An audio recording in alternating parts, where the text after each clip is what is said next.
Bab 3556. Tuan Kota Bayangan. Haha, aku pernah mengalahkan teman seiman Dewa Pedang.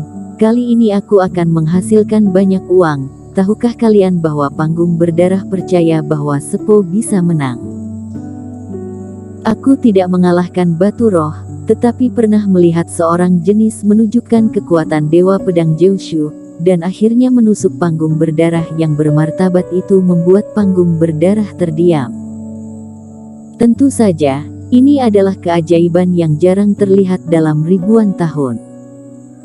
Seperti yang diharapkan dari pengguna Dewa Pedang Jiushu. Dewa Pedang. Kali ini, semuanya disegel. Para kultivator tidak menyembunyikan antusiasme mereka, dan kebisingan pun bergema di seluruh aula panggung berdarah. Penggunaan gelar ini oleh Eric Kin telah menimbulkan banyak kritik. Banyak kultivator yang merasa Eric Kin terlalu arogan. Hanya seorang kultivator satu penurunan berani berbicara tentang jenius dan Dewa Pedang. Namun kini, meski Eric Kin masih diperdebatkan apakah dia Dewa Pedang atau bukan, namun dia tetap layak menyandang gelar sebagai seorang jenius. Menghancurkan 20 master panggung berdarah berturut-turut, dan akhirnya melompat dan membunuh Sepo dengan cepat. Dalam hal ini, berapa banyak orang yang bisa melakukan hal seperti itu? Aku sangat iri dengan teman seiman, bisa menikmati sorak-sorai penonton, tapi sayangnya aku tidak punya kesempatan. Mendengarkan sorakan dari orang banyak, mata Clarence berkilat iri, dan kemudian dia memimpin Sierra Kin dan Eric Kin dan yang lainnya meninggalkan panggung berdarah dengan angkuh. Penatuaku, apakah akan membiarkan Clarence membawa orang pergi begitu saja? Tanya pengurus Liu. Dia telah membantu penatuaku, dan penatuaku juga mengungkapkan beberapa rumor kepadanya. Jadi aku tahu mengapa penatuaku menargetkan Eric Kin sepanjang jalan. Itulah yang dimaksud Tuan Besar. Penatuaku berkata sambil mengerutkan kening. Mendengar kata Tuan Besar, ekspresi wajah pengurus Liu berubah dan tiba-tiba tersadar. Gejolak terakhir berakhir ketika penatuaku menundukkan kepalanya. Alhasil, dengan konfirmasi pribadi Frandiku, Eric Kin pun membuat rekor yang belum pernah dimiliki panggung berdarah sebelumnya. Dalam satu malam, ia membunuh 19 kultivator berturut-turut, termasuk Sepo, Master Fase Penilaian dan 2 kegagalan. Saat ini di aula, para kultivator yang tidak kehilangan akal sebelumnya, atau beruntung tidak terpilih, semuanya berkeringat dan pucat. Hampir setengah dari 10 tuan besar pertarungan berdarah meninggal, dan 1 dari 12 dua kegagalan meninggal. Jika mereka berada di hari-hari awal mereka untuk beberapa harta, mereka akan mati sekarang. Di antara 21 orang, hanya 2 saudara laki-laki dari keluarga Lu yang selamat sudah merosot ke tanah, tidak dapat berbicara untuk waktu yang lama. Mereka merasa bahwa mereka masih bisa hidup sekarang, karena menghabiskan semua keberuntungan dalam hidup ini. Jika bukan karena panggung berdarah Eric Kin diadu oleh penatuaku, hasilnya tidak akan menjadi perbedaan sedikit pun antara keduanya dan Taois Kunai dan yang lainnya. Kakak, panggung berdarah terlalu menakutkan. Aku ingin pergi dari sini. Kakak kedua Lu menahan untuk waktu yang lama, giginya bergemeletuk. Kita harus pergi. Kami 2 orang bodoh mengira kami tak terkalahkan pada tingkat yang sama, tetapi kami dibunuh seperti ayam. Kali ini kami harus berlatih dengan guru selama 100 tahun lagi. Tidak, kami akan keluar dalam 500 tahun. Kakak Lu juga menggertakkan giginya. Eric Kin menghancurkan dan mengalahkan keduanya, dan sepenuhnya memadamkan kesombongan keduanya. Tetapi jika dipikirkan dengan cermat, kita menjadi satu-satunya 2 orang yang selamat dari panggung berdarah Dewa Pedang Jiushu, dan mungkin kita akan menjadi terkenal karena ini. Kakak Lu kedua memikirkan sesuatu, dan tertawa lagi. Dasar bodoh, apa bagusnya diperlakukan sebagai model negatif oleh orang lain?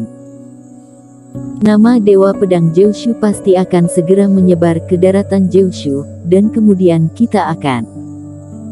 Oh tidak, apa yang kamu katakan sepertinya agak masuk akal.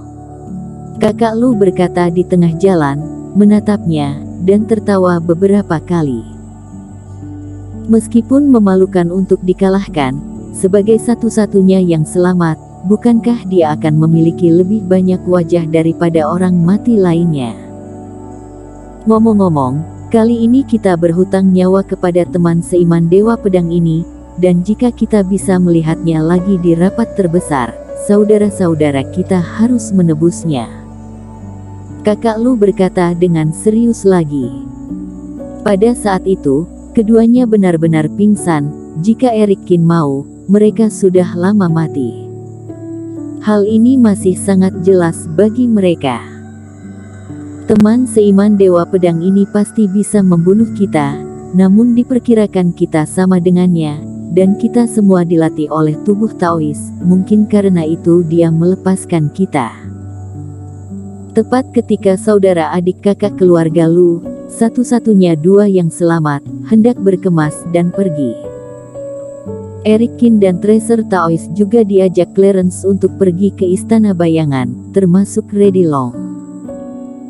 Namun, Royce Su mungkin memiliki hati nurani yang bersalah, dan menyelinap pergi dengan beralasan bahwa ada urusan penting yang harus ditangani.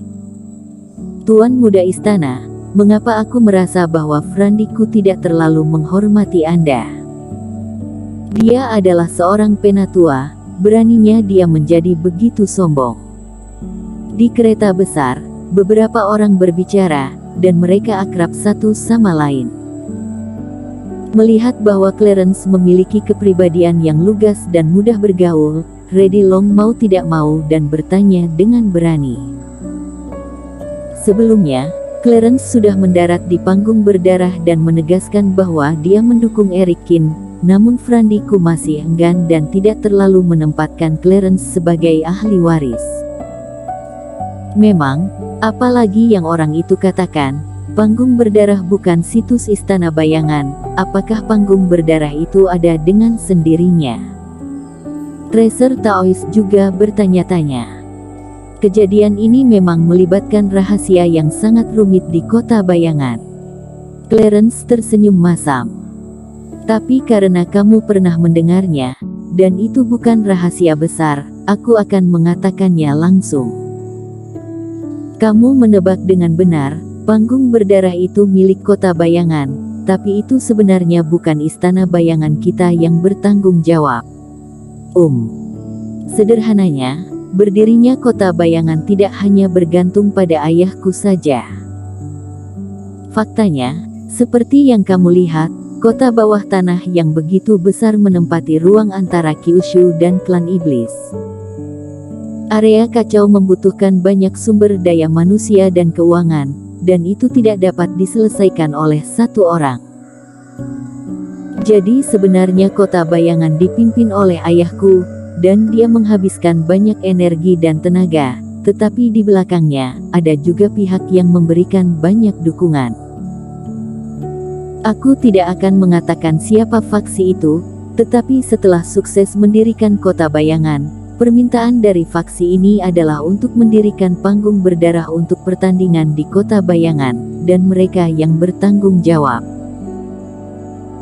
Frandiku dan yang lainnya, di permukaan mereka milik Istana Bayangan, tetapi sebenarnya mereka milik kekuatan besar itu. Tentu saja mereka ingin memberikan wajah kepadaku, tetapi sebenarnya aku tidak memiliki hak untuk membunuh dan menghukumnya. Tentu saja dia tidak terlalu takut padaku. Begitu juga teman seiman, sekarang setelah kamu mengenalku, kamu bisa memanggilku Clarence atau teman seiman, dan panggilan Tuan Muda tampaknya terlalu asing, jadi jangan panggil aku dengan sebutan itu. Ternyata ada rahasia seperti itu. Beberapa orang juga sedikit tercengang, dan mata Eric Kin bergerak. Di sisi lain, Sierra Kin memiliki ekspresi tenang, jelas dia sudah lama mengetahui situasi ini.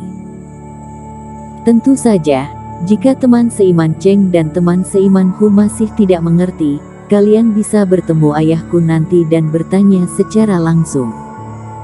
Clarence tertawa lagi. Teman seiman Chen, jangan permainkan kami, ayahmu adalah penguasa istana bayangan, bagaimana mungkin kami tidak tahu malu berlarian dan bertanya satu sama lain dengan identitas seperti itu. Tracer Taois tertawa. Bersambung.